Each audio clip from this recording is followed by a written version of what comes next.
The Art of Money Laundering, the dark secrets of hidden wealth exposed. Money moves. It buys houses, funds hospitals, and circulates through the hopeful hum of markets. But money also travels through shadows, invisible corridors where fortunes slip their labels and identities change. Tonight, we step into those corridors. This is the Art of Money Laundering, the dark secrets of hidden wealth exposed. A journey that is part documentary, part true crime. Imagine scenes stitched to real-world patterns. What follows is an exploration, not a manual, but a mirror. A look at how secrecy and power intersect, how systems are bent, and what the cost is for societies that tolerate hidden wealth. Chapter 1. The Invisible Currency. Imagine a ledger with no owner. One day, a company appears on paper, an address on a postcard, a name on a registration form. No office lights, no employees. Yet sometimes that paper company owns apartments in gleaming towers, or contracts with booming industries, or mixes money until origin dissolves into anonymity. In the world of hidden wealth, anonymity is currency. Not always the dramatic cloak and dagger of noir fiction. Often it's legal structures, jurisdictions with tight secrecy laws, and legitimate professionals who provide facades that look, on paper, like normal commerce. Banks, lawyers, and accountants, when corrupted or unwittingly complicit, become cogs in a larger machine. But why hide wealth? For power, for protection, for impunity.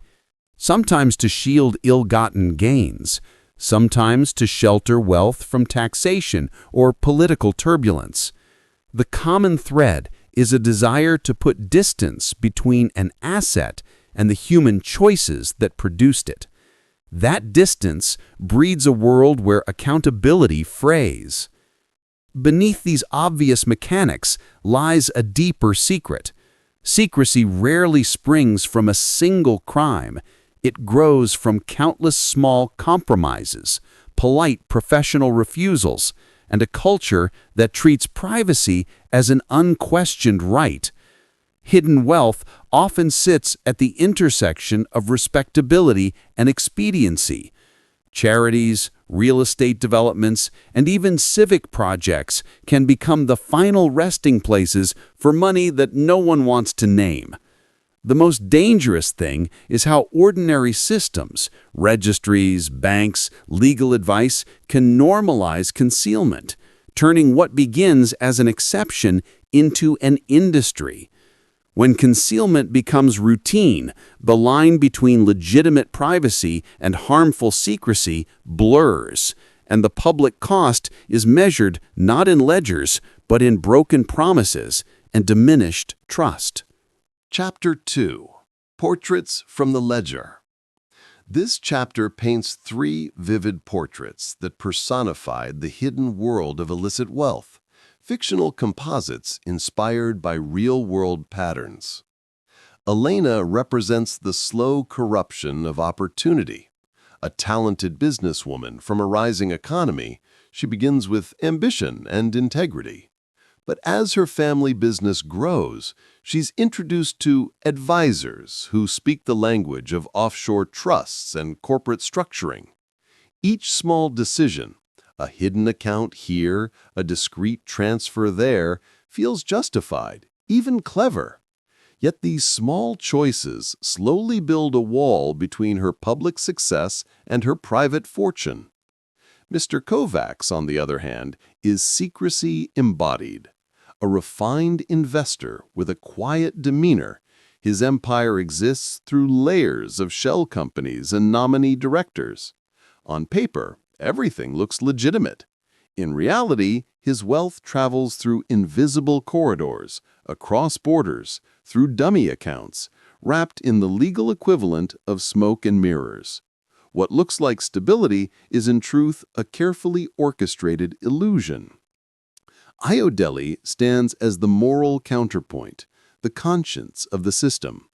A dedicated accountant, he begins to notice numbers that don't add up, projects that stall without explanation, and funds that vanish without trace. His discovery reveals that the cost of hidden wealth is not abstract. It's paid by communities deprived of schools, hospitals, and trust in their institutions. Beneath these portraits lies a deeper truth. Corruption doesn't always look like crime. Sometimes it wears a suit, signs documents, and shakes hands in daylight. Hidden wealth thrives on subtlety, on the ability to blur lines between legality and deception. And as these stories unfold, the pattern becomes undeniable. Every secret ledger begins with a choice, and every hidden fortune leaves a quiet trail of harm. Chapter 3. The Three Curtains. This chapter peels back the layers of how money disappears into legality's shadows, a process described through three symbolic curtains: placement, layering, and integration. These are not instructions, but metaphors used by investigators and policymakers to understand the architecture of financial secrecy. The first curtain, placement, is where hidden funds first touch the financial system. It's the moment when money begins its transformation, moving from the raw, questionable source into accounts or institutions that will give it the illusion of normalcy. The second curtain, layering, is the art of confusion. Here, wealth is disguised through endless transactions, transfers, and paper trails that zigzag across borders and entities. Every move makes the origin harder to trace. Each new company, trust, or legal structure adds another layer of fog. Finally, the third curtain, integration, is where the shadow money steps into the light. It reappears dressed as legitimate profit, perhaps in real estate, art, or investments that now seem completely clean. To outsiders, the transformation looks seamless, almost natural. But beneath this choreography lies the deeper secret. The system itself enables the deception. Weak regulations, fragmented international laws, and complacent oversight create the stage on which secrecy thrives. Even respected institutions can become part of this theater, lending legitimacy to what should never have passed inspection. The true danger isn't only in the crime, it's in the illusion of respectability that shields it. When hidden wealth learns to wear the mask of legality, the audience applauds, never realizing they've been watching a performance all along. Chapter 4. Networks and Enablers. In this chapter, the focus shifts from the hidden money itself to the people and systems that help it move. No secret fortune exists in isolation.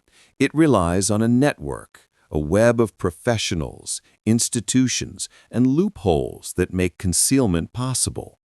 These are the so-called enablers, corporate service providers who register shell companies, law firms that draft protective contracts, trust agents who manage assets for unnamed beneficiaries, and banks that move the funds under layers of documentation. Most of these actors work within the law. They provide legitimate services for clients who seek privacy or international flexibility. But in the gray areas between legality and ethics, secrecy becomes a business model. Some professionals exploit these loopholes intentionally, while others simply don't ask too many questions, because not knowing can be more profitable than knowing. Regulators find themselves playing an endless game of catch-up. Each country's rules differ, making global cooperation difficult. By the time one agency uncovers suspicious patterns, the assets have already crossed several borders and morphed into something untraceable. This fragmentation of oversight is not accidental. It's the hidden world's greatest advantage. And yet, the line between privacy and secrecy remains critical. Privacy is a shield for dignity, a right to keep one's affairs personal. But secrecy, when abused, becomes a weapon, protecting corruption, power, and greed from accountability. The chapter ends on an uneasy truth. The machinery of concealment depends not just on the corrupt, but on the compliant, those who choose silence over scrutiny. Chapter 5. The Human Toll. This chapter pulls the story out of boardrooms and bank accounts and places it firmly in the real world, among the people who pay the price for hidden wealth.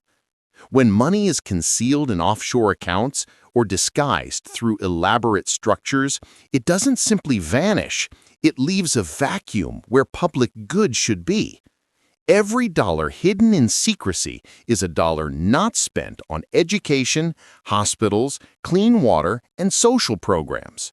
Governments lose revenue, budgets shrink, and citizens are left to shoulder heavier burdens through higher taxes or failing services. The imbalance grows. The rich protect their fortunes while the poor pay the cost of invisibility. The damage is not only economic, it's moral. Trust begins to decay. When powerful individuals evade accountability, faith in institutions crumbles. Citizens stop believing in fairness. Journalists who dare to uncover the truth face intimidation or lawsuits. Whistleblowers risk their careers, their safety, even their lives. Behind every spreadsheet of lost funds lies a very human story. A hospital without medicine, a school without books, a community without hope. The chapter reminds us that secrecy may seem like a private act, but its consequences echo through entire nations. In the end, the real cost of hidden wealth is measured not in numbers, but in the silent suffering of those left unseen. Chapter 6. Exposés and Accountability. This chapter shines a light into the darkness, showing that even the most carefully hidden fortunes are not untouchable. History has proven that secrecy can be broken. And when it is, it's often through courage, collaboration, and persistence. Across decades, investigative journalists, auditors, and brave insiders have exposed vast networks of offshore companies, shell entities, and hidden beneficiaries. Each leak, from anonymous data dumps to coordinated global investigations, has pulled back another layer of the global veil. These revelations, often at great personal risk, have forced governments and institutions to act. Citizens demand transparency, and in response, some nations introduce new disclosure laws, beneficial ownership registries, and international cooperation agreements.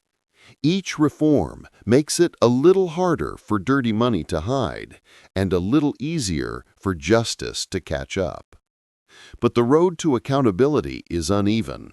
The forces that thrive on secrecy are powerful, deeply embedded, and politically connected. For every loophole closed, another opens somewhere else. Some reforms are genuine steps toward change. Others exist only to give the illusion of progress. Still, the momentum matters.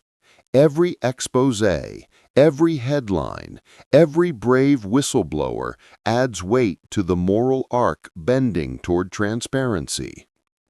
The chapter closes with a truth both sobering and hopeful. Secrecy may be resilient, but truth is relentless, and once revealed, it can't be easily buried again. Chapter 7. A Way Forward. We conclude our journey where it began, with the movement of money and the question of who controls its story. While secrecy has long thrived in shadows, it is neither absolute nor untouchable. By examining patterns, dramatizing the consequences, and revealing the human toll, we begin to see that change is possible. The path forward requires a blend of law, technology, and civic action. Transparency can be embedded into institutions through public registries, mandatory reporting, and rigorous oversight. Cross-border cooperation can make hidden wealth more difficult to shelter. Most crucially, societies must recognize that concealing wealth is never a victimless act. It harms communities, undermines trust, and erodes fairness.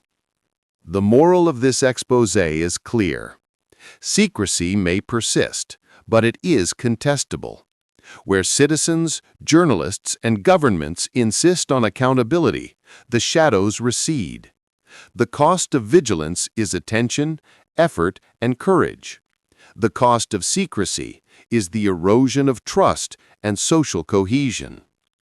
As the city hums and ledgers turn, the story continues. Yet when people demand clarity, when journalists probe without fear, when whistleblowers are protected, and when laws reflect collective values, hidden wealth finds fewer places to hide. Change is not inevitable, but it is achievable. And in that possibility lies hope. At last, I would like to say that The Money Laundering is a fictional investigative audiobook inspired by patterns found in the real world, told as a cautionary tale. If this story stirred questions or unearthed curiosity, look to reputable investigative reporting, official reports, and public records for factual case studies and reforms. Remember, knowledge illuminates, and light is the best disinfectant. Thank you for listening.